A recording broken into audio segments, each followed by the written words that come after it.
ఎల్లి ఎల్లి పోడు తమ్మి నల్ల నల్ల మబ్బులు గమ్మి ఎల్లువల్లే ఎలుగులు చిమ్మే సూర్యుడు మళ్ళీ మళ్ళీ కొత్తగా పొడుసుకు వస్తాడు.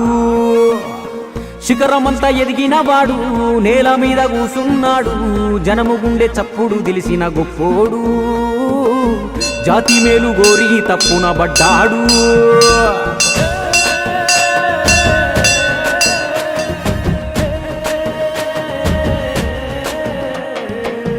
ఎవ్వారి కోసమయ్యా ఎవ్వారి కోసము ఎన్నాళ్ళు ఒంటరిగా చేసావు సమరము.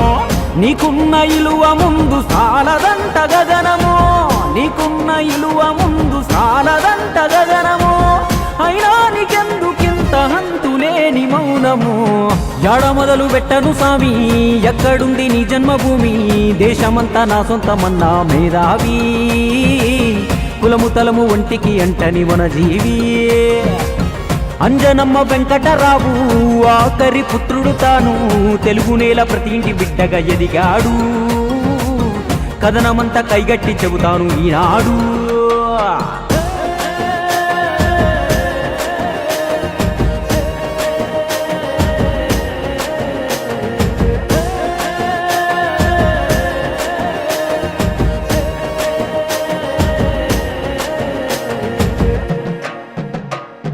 బల్లోకెళ్ళే చదువంటే నా కొల్లదు అన్నాడే. బాల్యం నుండే పుస్తకాలతో దోస్తీ గట్టాడే. తన లక్ష్యం కోసం పెద్దన్న ఇల్లుదిలి వెళ్ళాడే. ఇతడేమో ఎవ్వరికర్థం గాక ఇంట్లో మిగిలాడే. గుండెల్లో పొంగుతున్న ఎన్నెన్నో భావాలు జనంతోటి పంచుకోవాలనుకున్నాడే. అన్నయ్య అండతోటి వెండి తెరనాడు వేసి తమ్ముడిగా సొంత జెండ ఎగరేశాడే. మధ్య తరగతి యువతకు అద్దమయ్యి నిలిచినాడే. సూపులకే గబ్బరు సింగు లోపలేమో వేదన పొంగు. చిత్రసీమలోనే ఇతను సంతింగు అంటలేదు మనుషుల కంటే ఏ రంగు. అందనంత ఎత్తున ఉన్నా 100 కోట్ల మార్కెట్ ఉన్నా మనసులోన ఖుషి లేదనుకున్నాడు. అన్ని వదిలి మనుషుల మధ్యకు వచ్చాడు. ఇల్లేమో దూరం అసలే చీకటి గాఢంధకారం. దారంతా గతుకులు, చేతిలో దీపం లేదు కానీ గుండెల నిండా ధైర్యం ఉంది.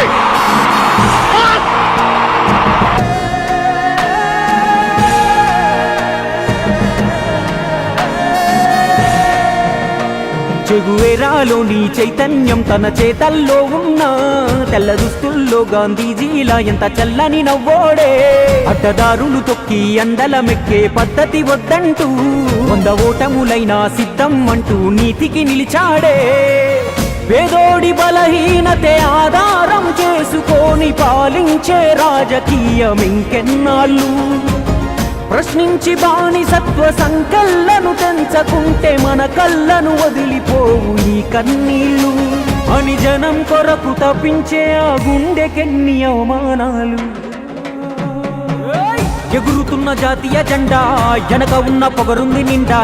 కోట్ల మంది అభిమాన దళమే తన అండా.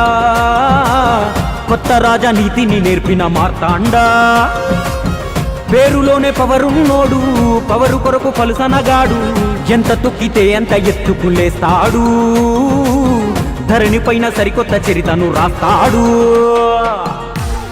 భారత్ మాతా కీ జై.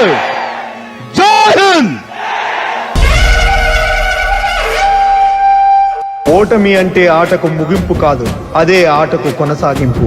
అందుకే అనుకున్నది అయ్యేదాకా ఈ ప్రయాణం కొనసాగుతూనే ఉంటుంది.